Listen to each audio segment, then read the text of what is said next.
Okay, I have a Great. third computer, so we'll catch us both. How have you been? I'm doing well, thanks. Good, good. Yeah, Well, still in the throes of unpacking, but things are getting organized little by Yeah. little. good Yeah. for you. Looks like a great place, and the weather's got to be much better. The weather is just unbelievable. I can't believe, the day starts out cool, Yeah. but I'm like hiking the desert in shorts and it's the middle of November. So Oh, wow. yeah, it's pretty great. And you're still getting a chance to ride some? I am. Yeah, Yeah. twice a week. Yep. Well, nice, nice. Great therapy, right? It is, it's amazing how therapeutic it is. I just always feel, energized and better. Yeah. Yeah. Well, I know you're busy, and I really appreciate, Connie and I appreciate the time, Sure. So I guess however you want to proceed, Well, what would be most helpful? I was thinking, catch me up about where you've gotten to with each of the teams and your conversations with the leaders and teams. Catch me up on that, and then Okay. whatever else would be helpful. Yeah. Sure. So we've assessed each of the teams. We did the chiefs teams and the three assistant chiefs. We debriefed two of the teams in person. That was a lot of fun. We had people spread out, and we both had our boosters and stuff like that. Or I've had my booster anyway. Yeah. Those meetings went well. We actually did kind of a launch with them. We talked about their objectives going forward and things like that. We usually, there was about a 3-hour meetings with them, and we got great response from them. When we showed them, because Connie and I couldn't do a lot of stuff, they weren't paying for a lot of stuff. They got it kind of on the cheap because they negotiated something that I didn't understand in the beginning. But anyway, so we did one of their debriefs by video, which is pretty interesting, so that all the people on the teams could see it. It was about a half-hour debriefing. Then when we got there, we asked if they had any further questions. We went through a launch with them. The first couple we did, Connie had had sort of a PowerPoint there and say, okay, let's talk about your vision for this group, and so we had them all go around, and we had given them homework to do on all these things. So we'd go around and have them read. Connie was putting stuff up, and we had them then kind of do some quick voting. We didn't do a lot of editing, but we did a lot of getting stuff up. The idea was that about 2 weeks from the first one that we started, or 3 weeks from then, we were going to all get together as a group of about 38 people.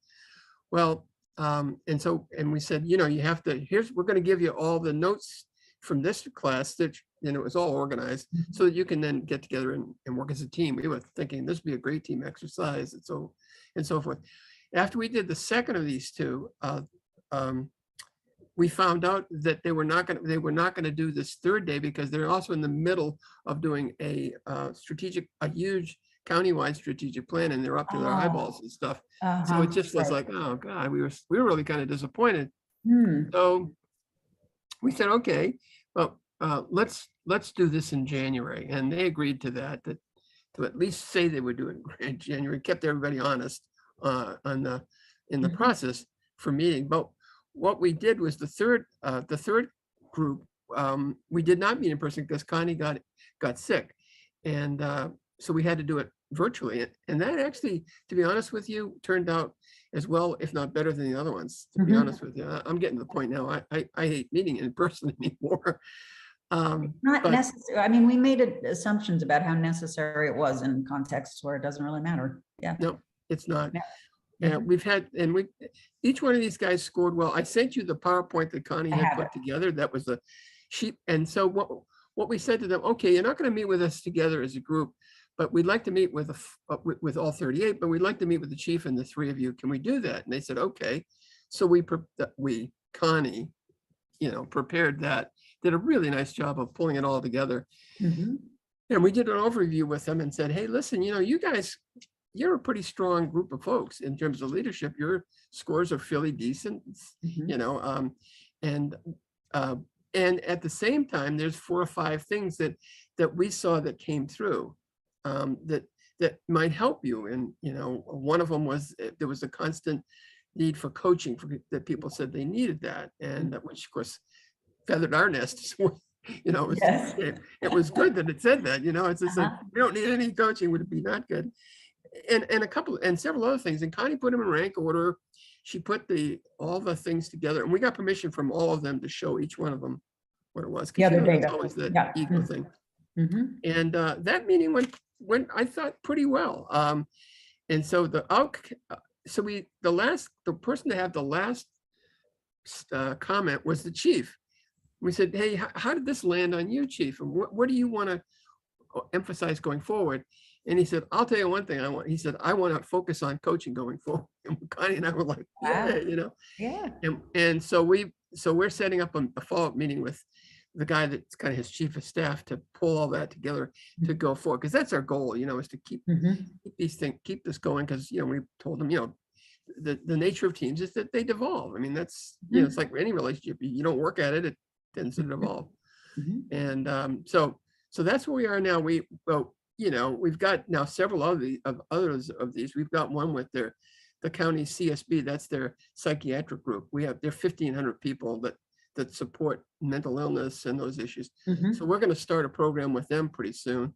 And we have like 2 others on the, you know, that we're doing. So we're busy, you know, with stuff. And in a way, it's kind of nice to get a break from these guys, because we can then launch a couple of these other ones. You know, you guys are even busier. You know what that's like. So I thought what would be useful is to, we looked at Connie's and ours, we own it, but Connie put it together. Looked at that, or you said, hey, this makes sense, but this doesn't, or this is my take on it. I'd be interested in your critique, and a very honest one, because we're really we picked up a lot from the last time with you. And it changed the way we talk to these guys. So we thought, Jesus, maybe, you know. How did it change the way you talk to them? Well, I mean, just your analysis, you know, a couple of things. You said, oh, look at this, you know, it looks like the chief is over here and these guys are over here. And I mean, you just, some of the observations that you had, you know, you've been over this so many times that, you know, things that you say that you think are just like, well, yeah, it's like rocket science sometimes if you haven't thought about it, you know. Once you think about it, you know, it's pretty, you know, it's like when you write your first book, you think it's the hardest thing in the world. After you've written your 10th or 11th book, it's kind of like, you know, here we go again, you know. Yes. All right. So, I mean, I thought the presentation and the highlighting of themes was terrific. I'll just share a few reactions from initially reading the PowerPoint and also just what you were describing. One is, so the headline here that the senior leadership teams are high performing. I probably would have phrased that as this is a good to great scenario, because when you actually look at task performance, most of them are saying they're not performing anywhere. Like, they're acceptable, they're not great, right? They're sort of good to great scores. But what you just said about what's happening is a big strategic plan. Is it going to, and is it the new strategic plan going to impact their work? Because that seems like a great context in which to tackle some of these things that you're talking about. So if we go late in the deck, I'm just looking at the list of recommendations: coach team leaders and train them to coach their teams, shift the focus. Can we call that up? Let me just let me see. I think I've got it here. I got it too. Can you share? All right. Oh, you don't. I have to. Well, let me hear it. Let me do it. Yeah. Or what the hell? Can you share? You can share, right? Can I? I can. Here Go ahead. Good. There we go. Good. Yeah. That this list may be in order of priority in terms of the what is it? The magnitude of the theme that came out, but I think it might not be in the right chronological order. And that's why I was asking about the big strategic plan and the strategic plan, and the fact that you're going to be working with them in January. My immediate reaction is January is always the best time for a team relaunch. Right at the beginning of a calendar year, it's very meaningful. Calendar years are always meaningful, even in an academic setting where the semester never begins in January. January is still like a really meaningful. Where are we going to be? What trajectory are we going to be on in the new year? And there are a couple of things, recommendation 2 and recommendation 4, that are team relaunch issues. And in fact, 4 is probably, for me, the big one: identifying the key stakeholders and determining the degree to which the team is or isn't meeting their needs. Like I would be wanting to start investigations and conversations in all of these teams now about that question, in preparation for work that they would do together in January that would sharpen their purposes and that would sharpen their focus on their full array of stakeholders. Because clearly they must excel in some areas and are ignoring some, and to have a good quality diagnosis of that, whether it's just in conversation with the teams or whether you actually give the teams some homework. How do you do that? How do you do the stakeholder thing? Do you do role play? You do, I mean, what do you typically do to elicit? So what I typically do is actually role play. It's the stakeholder chair exercise, where you ask them to name their stakeholders and choose a few of them, both internal and external. And in this case, I might ask them to intentionally focus on a couple that are not always front of their minds in the course of the day-to-day work. And the stakeholder chair exercise just has a member of the team personifying an actual person that's a member of that stakeholder group and speaking to the team about what he or she needs from the team and why they need to be interdependent. That's one way to go about it. Another is if they collect any kind of like satisfaction data or performance data that directly reaches out to their stakeholders, I would want to take a look at that and say, where are we underperforming? Where are we really killing it? And if they don't collect any performance data from their stakeholders, they could do that. So I have, with some teams, I've had them just identify a few key stakeholders and go interview them, and literally just go interview them or bring them into the room for a conversation. I've never launched like a whole.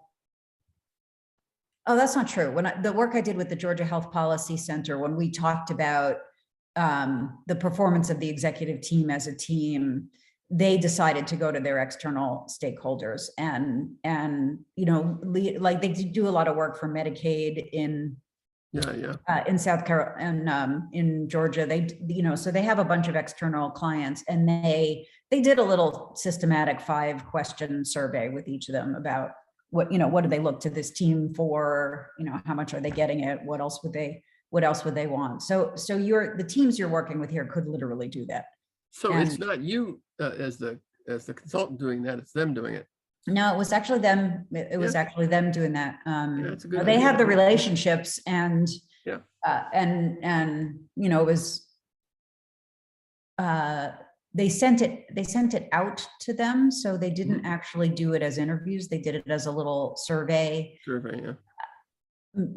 So that could be a way of collecting the information about it. And so that's one thing I would want to do.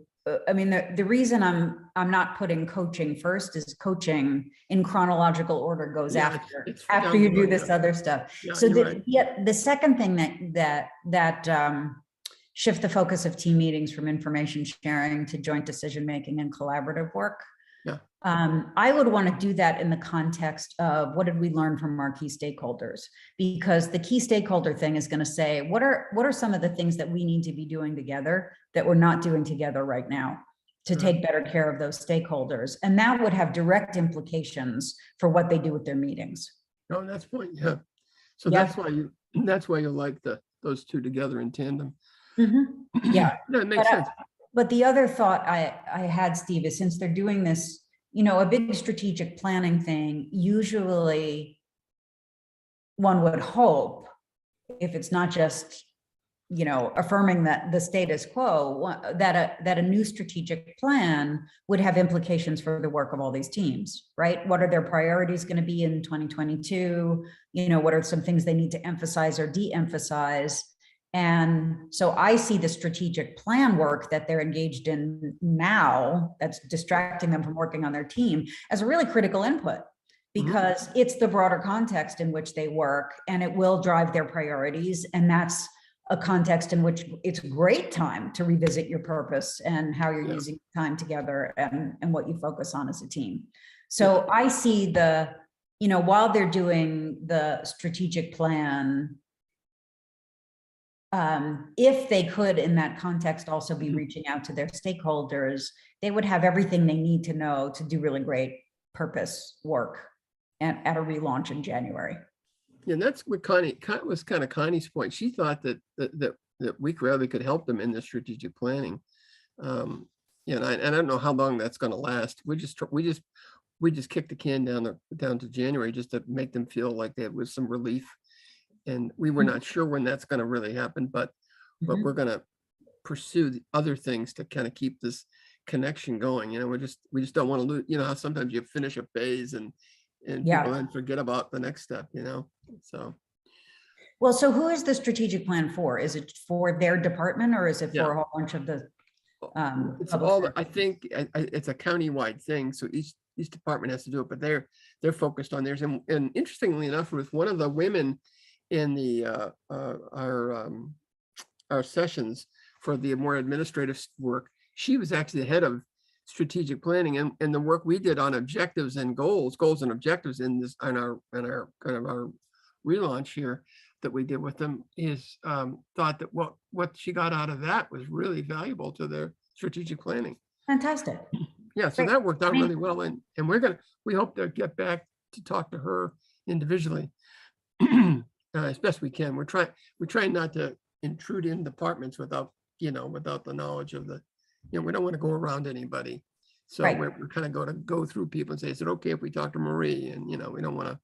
Yes. And if she's running the strategic planning process, then talking with her and thinking about the relationship between how you support the teams in being part of the strategic planning process, but then the implications that it has for the purposes and the work of the teams, that's a really nice synergy there. And, you guys could be a good support to her, particularly if she's trying to get input from the teams, and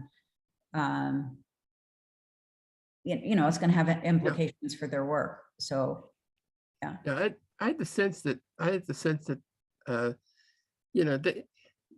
sense from all their stuff that that they were over, their sense of purpose.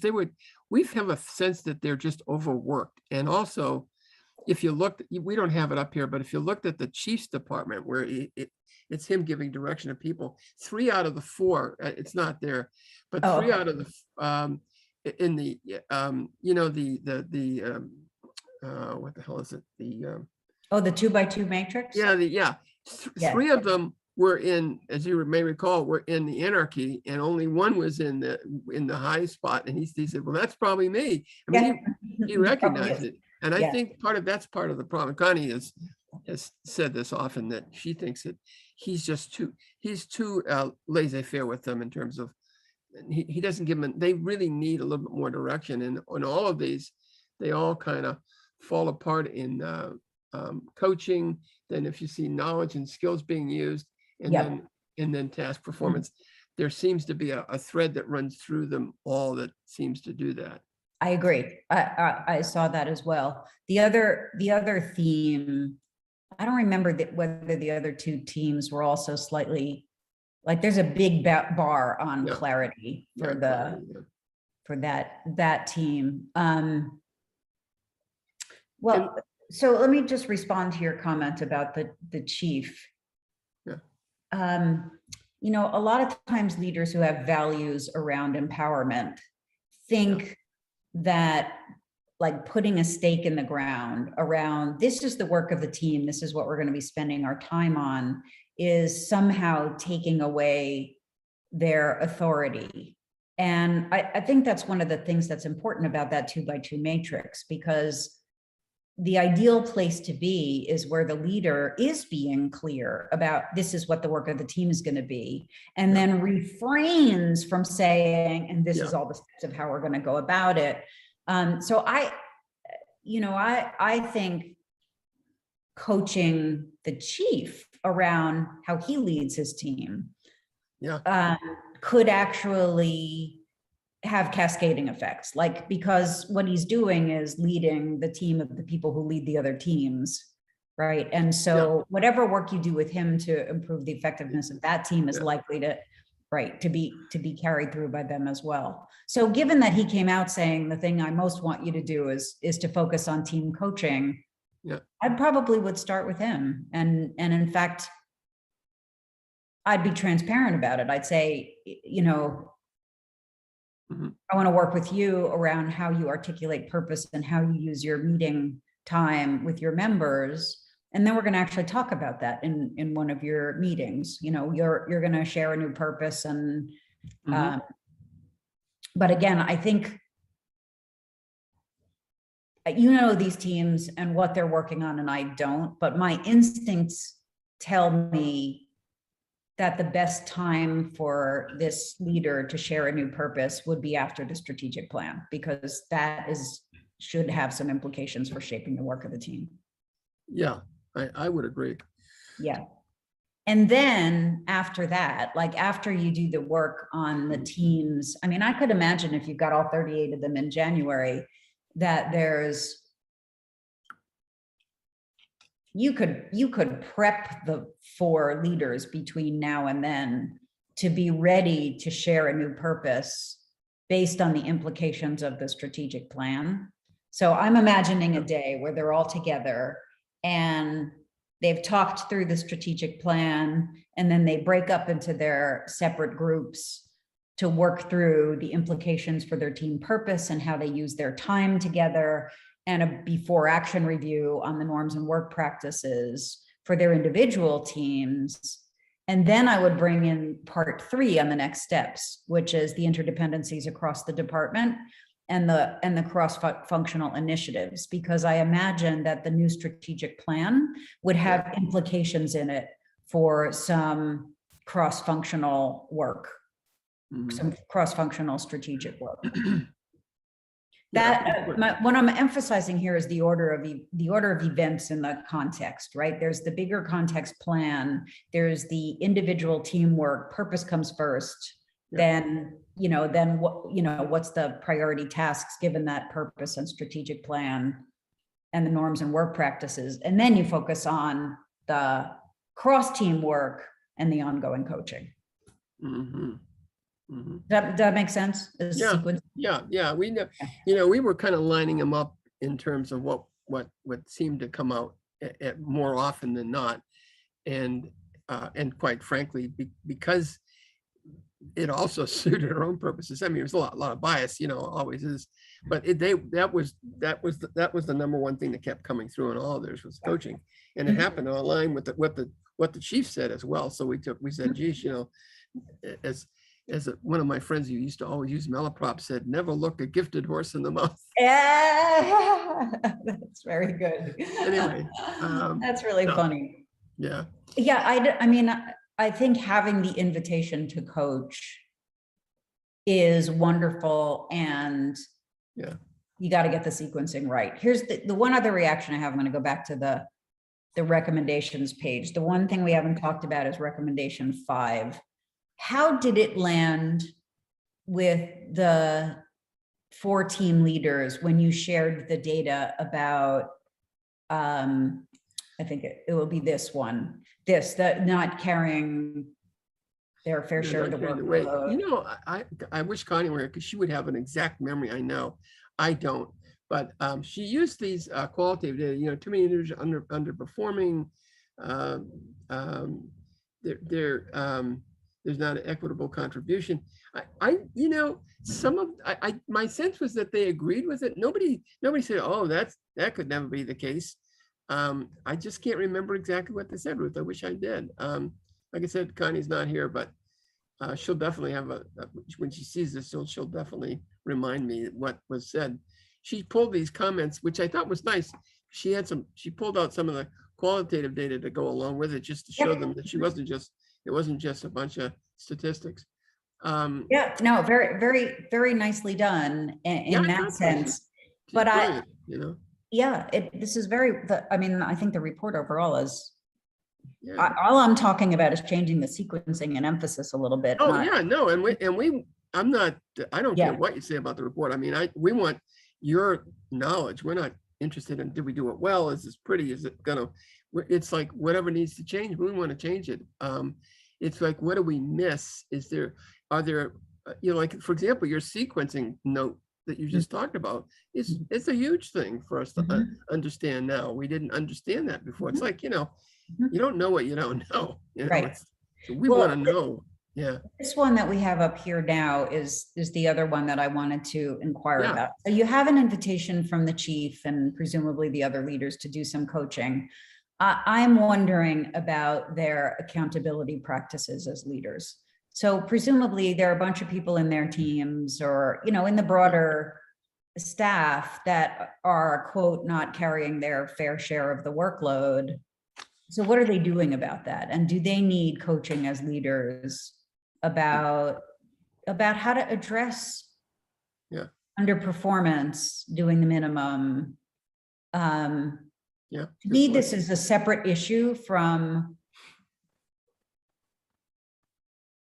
it's almost a separate issue from team purpose and work on the team. I'm asking if you think there's like sort of an executive coaching role that you could or should be playing. Yeah, I do. We think that that all of them need some kind of executive coaching if they can handle it, and for different reasons. One of them is young and he's going to be around another 10 years, and he just wants coaching. He knows he wants it. The chief is very interested in coaching, not only now, but I think in his future. I think he'd be a great coach, actually. Just his demeanor, the way he asks a lot of questions. Two of the other guys are going to be retiring pretty soon. I mean, one of them, you know, has actually contacted us about, hey, what do you think of my resume if I put in for a certain job? What do you know? I mean, Connie's background is in a career stuff. She's a national expert in that area, so he's asked for her opinion. You know, so they're in very different places in their lives. Two, I think, are going to leave in the next couple of years. By the way, 40% of their force is going to retire in 3 years. Wow. Yeah. No, you told me that. That's a massive, massive disruption. Yeah. And they're not the only ones. This is happening everywhere. Police departments are falling apart because of that. Yeah. So anyway, no, I think this is an issue, and I think starting with the chief is probably not a bad way to go. Yeah. And I think that's something I would pitch him and say, hey, you know, and he and I get along pretty well. But then I think Connie could coach a couple of other guys easily and do a great job, especially two in transition. Yeah. And, you know, and I think if I were going to be coaching the chief, it would be around this kind of thing. Like, what do your teams really need each other for? How should they be using their time? And then, like, what do you have to say about the purposes of your team? I mean, it sounds like he's got the abdication of authority, as you say, a little too laissez-faire issue. I think helping him around that. And then I'm just wondering, again, I don't, you have more data about this than I would have, but the notion that there are some people just filling a spot needs to be looked at. Yeah, and I just wish I could call that up, Ruth, right now. I just can't. I wish. No, it's okay. We were talking about a lot of stuff, and nobody pushed back and said, oh no, our guys are the best in the world. They never slack off. It wasn't that.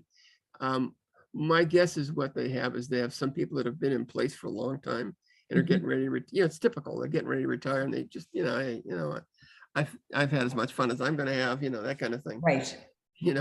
Time to move on, and everybody gets there. I get the feeling that there's a lot around not having a sense of where to go. I think I really think a lot. It's just my guess, but I think a lot of it comes from the chief. He says things like, he uses the term leadership, leader's intent. Here's my intent. You go do it. Well, that sounds great, but many of these guys are pretty literal, and sometimes they need a little bit more than that. Like, what do you mean?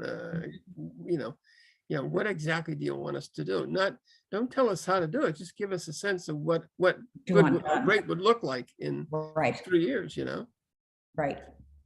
So I think you're right in that. A lot of it stems from him, and if you can get that straightened out, you might get better flow down. And the other one is that are the stakeholder chairs, and Connie really glommed on that early on, because they really, I don't think they even know who some of their stakeholders are, to be honest with you. I think that's a really important conversation. And if you had it with the chief and his team, anything that you do around purpose work for the senior most team has a natural cascading effect on the rest of the teams. So I would certainly start there. The last thing I would say is, I think there's a story here among multiple pieces. Like, the purpose isn't that compelling. We spend all our time just exchanging information. So of course we're not using the full complement of talent, because there's not very much that we actually do together. And I think digging deeper on so what do these teams need to be doing together, not just talking about from their respective areas, that's a really significant point of leverage. And that's what my coaching would be around if I got to work with those leaders. So Ruth, I have a question for me. You have you done? Do you do consulting, or have you been an executive coach? Have you done that? I've never done individual executive coaching. Okay. I have no coaching training. I have no certifications. Okay. I've always been I've always been a team practitioner, and I once said to Krister, nobody's ever trained me in coaching. I'm winging it. Okay. And he said, well, no, I think your approach is a little more systematic than that, which is true. But I wasn't sure. I just wasn't sure. No, but my co-authors in the leadership team book, Deb Nunes and Jim Burris, and Mary Fontaine is not a co-author, but she was really, she was the sponsor and deeply involved in that project. They're all very experienced executive coaches. They are all, Jim and Mary were both students of David McClelland, the personality psychologist. Oh, yeah. Deb worked with him as well. And, so I kind of tagged along with them on. Sure. Yeah. I mean, a lot of it, I just wasn't sure what, just it's a different game than consulting. It's more about determining and getting them. It's more like, it's a little, we hate to say it, but it's a little bit more like psychology, trying to get them to kind of bring it out. You can offer suggestions and you can offer observations and how it's landing on you. It's just a different approach. But I was just curious, and I mean, certainly your work in teams is just, this is the best stuff I've worked with, because it's so accurate.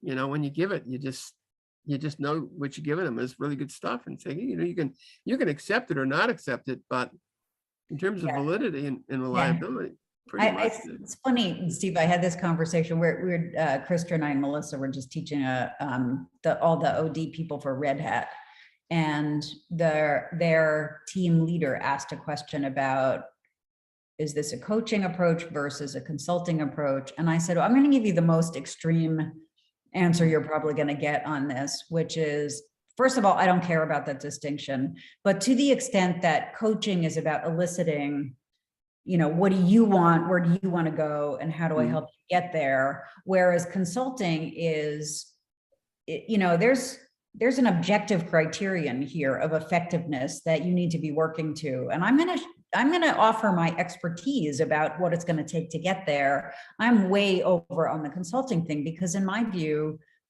teams are there for a purpose. They exist in their organizational context to accomplish something. And so to say to a team, so what do you guys want to do, is to ignore the fact that they have a purpose and stuff that they have to get done in that context. I would also say that about individual leaders. It's been my experience. I do coaching the individual leader in the context of helping them develop their teams. And it's always aimed at what does this team need to get done and how do we help them to do that? That being said, that's a good question. I mean, that's a great coaching question. Yeah. You know, but I mean, the place where I think some of what I do would be much purer coaching is I ask a chief executive, or I would ask the fire chief here, like, what are your aspirations? What's a meaningful work life to you? And how can having a great team contribute to that? Like, what are your aspirations for the enterprise? When you step away in a few years' time and say, I've done what I could for this department, what would that look like? And then how can a great team help you with that? But I want to know what their aspirations are. And I think that's a coaching question. Yeah, that's good. Those are all great. I think they're all great. I think you're a better coach than you think. Yeah. Well, I don't want to beat it to death. I just any thoughts in the wrap-up thoughts that you have? I just no. I think I've given you my overall thing. I think coaching. If I were going to start with coaching, I would start with the chief. I would like to understand more about the underperforming thing. And whether there's an accountability issue in the culture and whether leaders could use some coaching around that. But the sequencing thing we talked about to me is the major message, which is strategic plan, driving purposes and priorities, and January being a great time for a relaunch. That's great. Well, Connie and I will have discussions over your video, I'm sure. And I just wish you were here. I think she's teaching today, but and couldn't. All right, well, reach back to me if you want to pick up the conversation again. Let's stop here and assume we've got another 20 minutes so we could pick up another time. How's that? That's great. Thanks. Appreciate it so much. A pleasure. Take care. Bye now. Bye.